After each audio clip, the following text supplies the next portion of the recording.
have to come to this now, where this month marks a year since Felix Tshisekedi became president of the Democratic Republic of Congo. However, thousands of nationals from Africa's sleeping giant aren't happy with his performance so far. Well, they say he's failed to improve public security, reform the economy, nor deliver on the promises that he made. But his leadership hasn't been all bad. Tshisekedi has created a favorable political climate, and political prisoners have been freed, and opposition figures living in exile have returned to the country. So let's get reaction. Now I'm joined by DRC's national Jean Baswa, who joins me now for this discussion. Jean, thank you so much for your time. I mean, I want to get into President Tshisekedi's first 100 days in office, but in a moment we'll get to that. Let's talk about perhaps what made his inauguration on that day, which I understand was the 24th of January 2019, quite a historical moment, particularly for the Congolese. Well, thank you. First of all, we thank you for this invitation to reflect on Tshisekedi 1 year in office. And also, I will seize this opportunity to present our condolences to all these families that have lost children in schools. And that's a very sad and tragic moment. Having said that, and reflecting on 1 year of Tshisekedi in office, I would say that there are some credit in a way that he has had and installed some confidence, but not necessarily the confidence that the Congolese people would have aspired to. Why?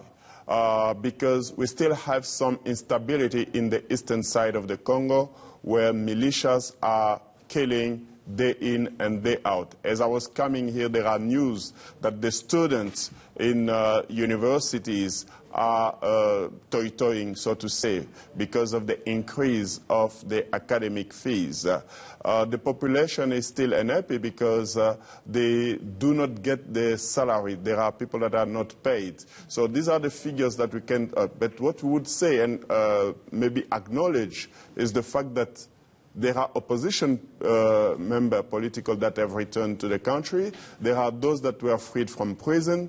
But what we need more from Tshisekedi is a bold stand against those who ruled the country for 18 years and who have created that instability, and they are still there.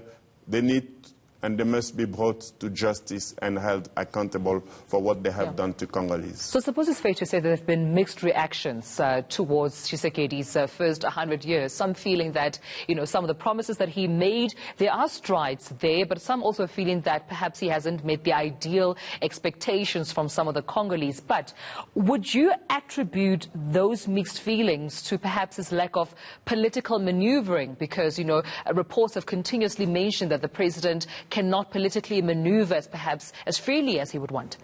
Well, let me put it in context with one of the most complex play of Shakespeare, the Coriolanus.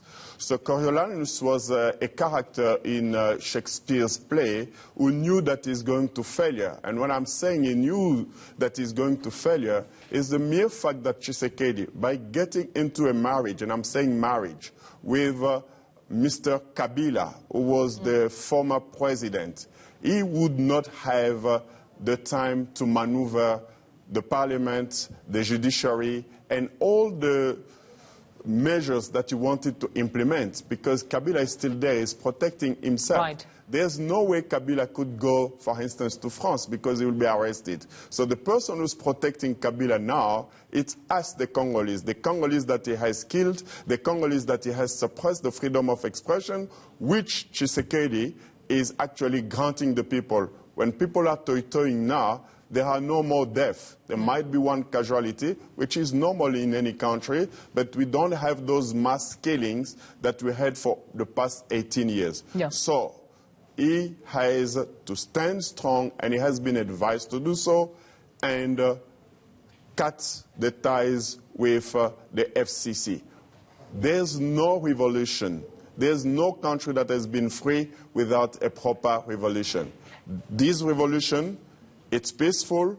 That's the very first time. It is historic for us to have a living president, but that president must face the music and go to trial. And before I let you go, just briefly, Jean, I mean, let's talk about perhaps even your predictions of his next, couple of months or even years till he finishes his term. How would you predict then he would do and fare as president?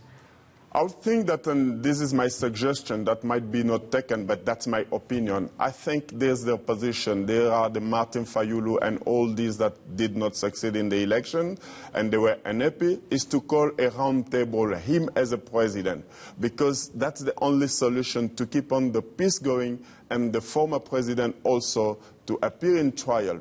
Other than that, I think we are due to abyss and to chaos. All right, then. Well, thank you so much, Mr. Baswa, pleasure. for your time. And there you have it, President Tshisekedi's first 100 years, of course, in office, mixed with, rather different reactions, especially when it comes to, this partnership or marriage, for lack of a better word, between himself and Joseph Kabila. But that's where we leave it for now, right here on the rundown for today. But up front with my colleague, Tulasizwe Smelane, is up next. Thank you for watching and goodbye.